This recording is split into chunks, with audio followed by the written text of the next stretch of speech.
미국 증시 흐름이 너무 좋습니다. 급등주들이 상당히 많이 나오고 있는 그런 상황이고요. 이러다 보니까 또 미국 증시에 관심을 가지시는 분들이 좀 있을 것 같아요. 자, 미국 증시하고 한국 증시 아주 중요한 차이점 8개를 좀 알아보도록 하겠습니다. 자, 첫 번째는요. 우리나라 같은 경우는 코스피 시장이 있고 코스닥이 있습니다. 자, 미국은 다우지수가 있고 나스닥이 있습니다. 근데 우리나라에서 코스피하고 코스닥이 양쪽에 상장된 기업 못 보셨을 거예요. 자, 근데 이제 미국은 이중 상장이 가능합니다. 그러니까 나스닥에도 상장이 가능하고 다우지수에도 상장이 가능합니다. 다만 그 숫자는 좀 제한적이다. 자, 두 번째, 모두가 알고 있는 내용이죠. 하한가 제도가 없습니다. 우리나라도 지금 30%까지 늘어나 있지만, 자, 미국 같은 경우는 많이 오르는 종목들은 소형주 중에서 하루에도 500%씩 급등하는 종목들이 가끔 나올 때도 있습니다. 그리고 반면에 바이오주 같은 경우 임상 실패했을 경우 하루만 해도 70%씩 급락하는 이런 모습들도 상당히 많이 포착됩니다. 그래서 고위험 고수익이니까요.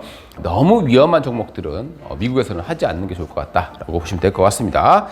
얼마 전에도 일라일릴리 인수 소식으로 미국의 한 기업이 하루 만에 장중에는 한 600%까지 급등하는 그런 모습들도 나온 적이 있습니다. 자, 그 다음에 이제 결제일이에요. 우리나라 같은 경우는 T+2입니다. 그러니까 오늘 주식을 팔면 이틀 뒤에 돈을 찾을 수가 있죠. 근데 미국 같은 경우는 T+3일입니다. 그래서 오늘 주식을 팔면 3일 후에 돈을 찾을 수 있다. 이런 이제 차이점을 가지고 있습니다.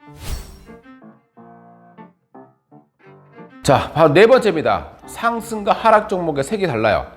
우리나라 보면은 빨간색 보면은 굉장히 많이 오른 것처럼 보이죠. 근데 미국은 하락이 빨간색이고요. 상승은 초록색으로 표시가 되고, 우리나라는 반대로 상승은 빨간색, 하락은 파란색으로 표시가 됩니다. 자, 그 다음에 이제 동시효과 제도가 없어요, 미국은. 자, 동시효과가 없습니다. 우리나라는 이제 단일가 매매를 하기 때문에 동시효과라는 제도가 있죠. 그리고 9시에 시초가가 결정이 됩니다. 자, 그런데 미국 같은 경우는 그렇게 되지 않죠. 애프터마켓이 있고요. 비포마켓이라는 게 있습니다. 그러니까 비포마켓, 장 시작 전에 거래가 되고요. 그 거래가 되는 것이 개장 시간에 그대로 이어서 가기 때문에 동시효과라기보다는 비포마켓, 이걸 통해서 가격이 결정된다. 자, 그 다음에 여섯 번째는 수급 동향이 없어요. 그러니까 우리나라는 개인이 맥주 사고, 외국인이 맥주 사고, 기관이 맥주 사고 이렇게 나오잖아요. 근데 미국에서는 그런 통계들이 예측이 되지 않습니다. 수급 통계가 없다. 이렇게 보시면 될 것 같고요. 자, 그 다음에 일곱 번째, 개인에 대한 공매도입니다. 우리나라는 공매도 자체는 안 돼요. 공매도는 없는 주식을 파는 겁니다. 그래서 우리나라는 개인들이 공매도를 할 수 없고요. 그래서 대주매도라는 것을 통해서 공매도와 비슷한 그런 효과를 내게 되는데, 사실상 대주매도라는 것은 주식이 없으면, 남한테 빌려서 파는 거예요. 그래서 주식이 없으면 팔 수가 없죠. 정작 주가가 빠질 것 같은 종목에서는 공매도가 안 되는 경우가 상당히 많습니다. 반대로 미국은 이런 개인에게도 공매도가 할 수 있는 그런 제도를 가지고 있다라고 보시면 될 것 같습니다. 자, 여기서 이제 미국의 운영 시간을 좀 보셔야 됩니다. 자, 미국은 썸머 타임 제도가 있어요. 썸머 타임. 3월 둘째 주부터 11월 첫째 주까지입니다. 그래서 1시간 앞당겨지죠. 우리나라 시간으로 봤을 때 그래서 요 시기 썸머 타임이 적용되는 시기에는 10시 30분에 개장을 합니다. 자, 그리고 5시에 마감이 돼요. 그리고 11월 첫째 주가 지나고 나면 11시 30분에 개장을 하고 6시에 회장을 하게 됩니다. 자, 그 이후에 바로 이제 애프터마켓 요게 이제 있습니다. 장 끝나고 1시간 정도 이렇게 이루어진다 보시면 될 것 같고요. 비포마켓 같은 경우, 자, 비포마켓, 프리마켓이라고 합니다. 요거는 6시부터 11시 30분. 요거는 이제 11월 이후가 되겠고요. 그 전에는 5시부터 10시 30분까지. 그러니까 지금 시간에는 5시부터 10시 30분까지 이 프리마켓이라는 게 진행이 된다라고 보시면 좋을 것 같습니다. 그러니까 여기서 거래된 것이 그대로 시작가에 반영이 되는 그런 특성을 가지고 있습니다. 자, 그 다음에 또 기업 분할이 조금 달라요. 우리나라 같은 경우는 기업을 쪼개는 모습들이 많이 있어요. 합병을 한다기보다는 좀 쪼개는 모습들이 많이 있었죠. 그래서 한때 참 질타를 많이 받았던 기업들이 카카오였잖아요. 기업 분할을 많이 했었습니다. 근데 미국 같은 경우는 예전부터 인수합병을 통해서 커왔기 때문에 미국은 기업 분할이 그렇게 많지는 않고요. 오히려 인수합병 이런 내용들이 상당히 많이 나오는 시장이다라고 보시면 좋을 것 같습니다.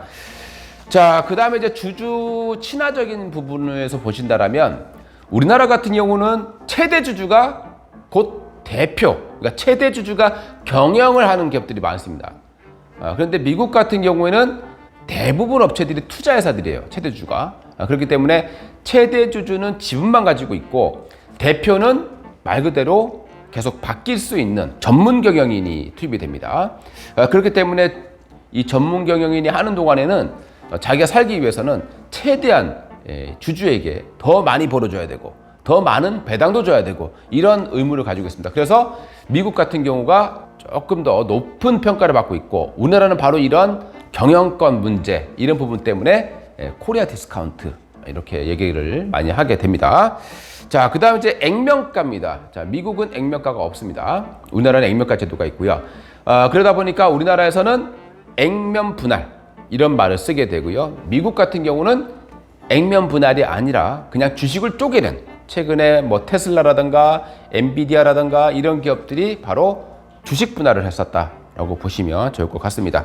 자, 그리고 이제 종목명이 좀 다르죠. 우리나라는 종목명 옆에 숫자로 코드 번호가 부여가 됩니다. 6자리가 부여가 되고요. 미국 같은 경우는 종목명 옆에 바로 티커라고 합니다. 약간 영어 약자 같은 겁니다. 그래서 우리나라의 주식을 매매를 하실 때 좀 증권사마다 이게 외래어이기 때문에요. 조금씩 달라요. 종목명들이. 그렇기 때문에 종목명으로 검사했을 때 안 되는 경우도 있습니다. 그래서 이 티커명을 반드시 알고 있으면 좋고요. 이 티커 번호를 쓰시게 되면은 바로바로 종목을 찾을 수 있다. 이렇게 보시면 좋을 것 같습니다. 자, 그 다음에 이제 주식 세금 부분입니다. 미국은 이제 양도세가 있죠. 250만 원 공제해 줍니다. 그 이상 수익 났을 때는요, 22% 이 양도세를 내게 되는데요. 요거는 이제 5월 달에 신고를 하게 됩니다. 보통 이제 증권사에서 대응을 해주기 때문에 뭐 크게 어려운 건 없다. 이렇게 보시면 될 것 같고요. 그다음에 또 배당이 나오게 되면요. 미국은 배당을 많이 주습니다. 분기별로 배당을 줘요. 그런데 이제 배당 소득세를 내야 되겠죠. 이 배당 소득세 15% 요것도 지급할 때 자동으로 세금이 공제되고 지급된다. 이렇게 이해를 해주시면 좋을 것 같습니다. 앞으로 이제 미국에 대해서 좀 많이 좀 기초부터 여러분들에게 좀 매매하는 방법을 알려드리려고 합니다. 일단 이렇게 차이점부터 알아두고 접근하시면 좋을 것 같아서 오늘 영상은 한국 주식과 미국 주식의 대표적인 차이점에 대해서 알아봤습니다. 이상 한돈 대표였습니다. 감사합니다.